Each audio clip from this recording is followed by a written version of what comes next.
Bonjour à tous, tu seras ingénieur ma fille, cette phrase nos invités aimeraient l'entendre un petit peu plus souvent dans la bouche des parents. Nelly Rueres, bonjour. Bonjour. Vous êtes porte-parole de l'association Pascaline donc pour l'opération Tu seras ingénieur ma fille. Donc Pascaline, c'est une association qui cherche à promouvoir les métiers du numérique. À vos côtés, Abigail Faure, bonjour. Bonjour. Vous êtes déléguée générale de l'association Elle Bouge, donc qui, elle, œuvre pour promouvoir les métiers des ingénieurs auprès des femmes. Et donc, vous avez mis en place justement l'opération Tu seras ingénieur ma fille. Est-ce que vous pouvez nous en parler, Nelly Rueres, tout d'abord? En quoi elle consiste? Alors, c'est une opération qui consiste à sensibiliser les jeunes filles vers ces métiers. Alors, on a un souci en France, c'est qu'on manque d'ingénieurs, mais spécifiquement, on pense qu'on manque de jeunes filles ingénieurs et de jeunes femmes. Donc, et l'idée étant d'essayer d'aller vers les jeunes filles, mais aussi vers toutes les personnes qui sont amenées à les conseiller pour expliciter un peu mieux ces métiers, expliciter un peu mieux ce qu'on fait pendant des études, ce qu'on fait ensuite à la sortie, quel type de métier, ce que ça implique comme investissement, ce que ça implique comme satisfaction, pour que ça donne envie à des jeunes filles d'aller vers ces métiers-là par rapport à d'autres. Donc Abigail Faure, en quoi consiste précisément l'opération? C'est-à-dire quoi, que vous allez à la rencontre justement de tous ces interlocuteurs? Oui, des intermédiaires. Des forums, des conférences? Voilà, au lieu de s'adresser directement aux jeunes filles qui pourraient être concernées par une future orientation vers l'essence d'ingénieur, eh bien là, on va s'adresser à ce qu'on appelle des prescripteurs. Donc ça peut être des fédérations de parents d'élèves, ça peut être justement les centres d'orientation, ça peut être des représentants d'associations de professeurs, voilà, de mathématiques, de physique, voilà, tous ces gens qui sont amenés à conseiller les jeunes filles dans leur orientation. Alors pourquoi cette opération? Est-ce que ça veut dire que la situation est si catastrophique que ça, que les filles vraiment ont un frein à aller vers ces métiers? Abigail Faure. Alors oui, il y a un frein. Alors c'est vrai qu'il y a beaucoup moins de filles que de garçons. En termes de pourcentage, est-ce que vous avez des chiffres? Alors oui, on tourne un peu, ça dépend un peu des spécialisations des écoles d'ingénieurs, mais Nelly, on est dans les... Oui, dans les écoles d'ingénieurs, globalement, on est à peu près 20-25% de filles. Et dans les métiers qu'on représente, on est plutôt en dessous, on va plutôt être entre 15%, mais même parfois moins. Et pour avoir quelques autres chiffres, globalement, on a 48% de filles en terminale S, mais si on cible les études d'ingénieurs, on va en retrouver que 10%. Donc on a une grosse déperdition de jeunes filles à l'issue de la terminale. Et à quoi est due justement cette déperdition, selon vous? Alors, c'est vrai que les stéréotypes ont un peu la vie dure sur à la fois ces métiers d'ingénieurs, parce que voilà, il y a une multitude de métiers. En fait, les jeunes en général, et encore plus les jeunes filles, ne savent pas ce que c'est que ces métiers. Ils imaginent que c'est un métier très solitaire, seul, sans aucune interaction avec l'environnement. Donc, il y a une totale méconnaissance voilà, des métiers. Et puis, il y a tout ce qui est un peu stéréotype sur aux garçons les mathématiques et aux filles le littéraire. Et pourtant, justement, vous le disiez, dans les terminales S, il y a autant, on peut dire quasiment autant de filles que de garçons. Il y a quasiment autant de filles que de garçons. Elles réussissent aussi bien, voire un petit peu mieux. Donc le problème n'est évidemment pas de la réussite et les capacités vers certaines sciences ou autre chose. Non, c'est l'idée du métier, c'est la projection vers ce métier qui est peu connue, qui effectivement apparaît parfois austère. On s'imagine, alors l'ingénieur on le connaît mal, hein, le métier est complexe, on le connaît mal, mais je crois que la représentation c'est oh là là, il va faire des chiffres, oh là là, il va être, si je suis ingénieur, je vais être dans un bureau toute la journée derrière mon ordinateur et je vais rien faire d'autre, je vais rencontrer personne. C'est un petit peu tout ça qu'il faut casser. Cette image-là, elle est valable finalement chez les garçons comme chez les filles. Bien sûr. Donc pourquoi les filles y vont moins que les garçons à l'arrivée? Parce que les filles ont encore plus peut-être que les garçons à un moment l'envie d'être dans une fonction qui va être en relation avec les autres, qui va être au service des autres. C'est quelque chose qu'elles ont vraiment en elles. C'est pour ça qu'aussi on en retrouve beaucoup dans les métiers de la santé, les jeunes scientifiques, parce que le garçon va peut-être parfois moins se poser cette question et va se dire bon, le métier d'ingénieur c'est bien, c'est une position sociale. Il va parfois mettre d'autres critères en avant. La fille va d'abord se dire mon quotidien sera fait de quoi, et si elle ne voit pas quelque chose qui pourrait la passionner, elle ne va pas forcément y aller. Est-ce que ça veut dire que les parents ont un rôle à jouer dans ce contexte? Alors, on va dire qu'on pourrait dire qu'il y a beaucoup de responsables. C'est vrai que ça remonte à assez longtemps. Comme on dit, les stéréotypes dans la vie dure, ça remonte même peut-être à la petite enfance, même si certains ne seront pas d'accord, mais on continue à offrir des camions et des avions aux garçons et aux filles des poupées. Il suffit de voir les catalogues de jouets au moment de Noël, c'est très typé. Les jouets garçons, les jouets filles. Et puis après, les filles, elles ont besoin un peu de modèles. Et on voit que dans l'enseignement du premier degré, 75% des enseignants sont diplômés plutôt de sciences humaines et justement sont plutôt littéraires. Donc voilà, il manque encore ce modèle pour s'identifier d'enseignants qui amèneraient plutôt vers les sciences les jeunes filles. On peut se dire quand même qu'avec les années, l'époque où on envoyait sa fille faire une école de couture ou de la sténo, quand même un petit peu révolue. Oui. C'est pas oui, tant le cas que ça. Celle-ci a un peu révolu. C'est le goût des jeunes aussi qui a évolué et on sait très bien qu'on a des générations un petit peu différentes. Et pourtant, les filles aujourd'hui sont sur Internet comme n'importe quel garçon sur leur smartphone et sont sur Facebook comme tout le monde. Néanmoins, elles vont pas se dire tiens, quels sont les métiers qui derrière permettent que ces outils existent?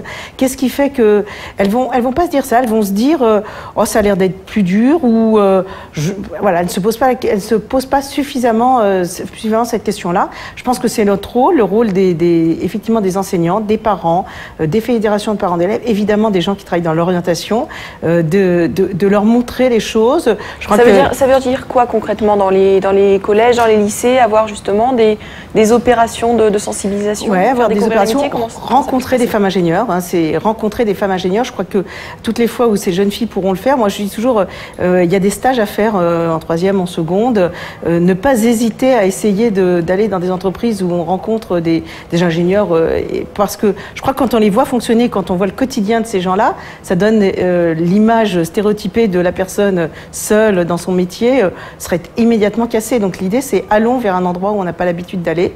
Et là, une jeune fille aura cette représentation, même si elle travaille avec un homme. On se dit souvent qu'il y a quand même des prédispositions à aller vers certains métiers, qu'on soit une fille ou un garçon. Ça, c'est quelque chose que vous ne pouvez pas entendre. Non. C'est vrai que pour faire des sciences d'ingénieur, il faut quand même aimer les sciences en général. Faut avoir métier d'ingénieur, c'est être curieuse, c'est avoir envie d'innover, c'est être à l'écoute, parce qu'en fait un ingénieur au contraire travaille en totale interaction avec des équipes à la fois techniques. Il est souvent chef de projet, coordonnateur de programme, coordonnatrice de programme en l'occurrence. Donc c'est pour ça que nous on fait témoigner des femmes ingénieurs en activité. On en a 500 aujourd'hui qui ont fait des visites directement même chez nos partenaires industriels, et elles sont là pour témoigner de la passion de leur métier et susciter des vocations auprès de ces jeunes filles. Leur expliquer que justement le quotidien, ce n'est pas être seule, comme on disait tout à l'heure. Et pourquoi vouloir à tout prix, entre guillemets, la parité? On peut se dire que c'est pas si grave. Qu'est-ce que ça apporte aux entreprises justement qu'il y ait des femmes? Alors, ça apporte plusieurs choses. Il y a déjà, on a déjà un problème en France, c'est qu'on manque d'ingénieurs au sens large. Donc, les entreprises ont fait ce constat. Et aujourd'hui, certaines, leur développement est freiné par la difficulté qu'elles ont à trouver des ressources humaines. On a des plans d'embauche dans les grandes entreprises qui sont de 1500, 2000 recrutements qu'elles souhaitent faire, ce jeune diplômé, donc beaucoup à Bac+5. Et ça, beaucoup d'entreprises sont dans une situation, on en forme beaucoup moins que ça en France, si on totalise. On peut se dire que c'est souvent vu comme une voie royale quand même, les écoles. C'est une voie royale, vous avez raison, c'est une voie royale. C'est une voie royale d'ailleurs sur la façon de l'exercer, les métiers, les salaires à la sortie. Dans tous ces métiers-là, la moyenne des salaires d'embauche se situe autour de 35 000 euros, ce qui est une position annuelle, ce qui est une position très enviable. Garçon ou fille, c'est un métier où il n'y a pas de discrimination. Les entreprises ayant tellement de mal à trouver du monde, c'est qu'évidemment, hommes ou femmes, elles ne vont pas se poser la question, contrairement peut-être à certains métiers.